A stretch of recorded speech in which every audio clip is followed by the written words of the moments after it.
మోక్షం ఎవరు చూశారు? ఎవరికి కావాలి? చచ్చాక వచ్చే స్వర్గ సుఖాలు ఎవడు అనుభవించాడు? ఎవడికి తెలుసు? ఇక్కడ నానా బాధలు పడుతుంటే మీరు సత్యం, జ్ఞానం, మోక్షం, భక్తి అంటారేంటండి? మాకు అవన్నీ వద్దు, మాకు మూడే మూడు కావాలి.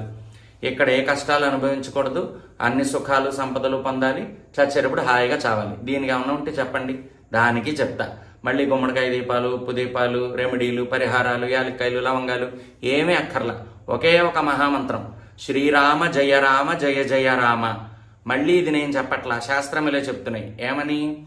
భర్జనం భవబీజానాం. భవబీజములంటే సంసారంలో ఉండే దుఃఖాల నుంచి విముక్తి.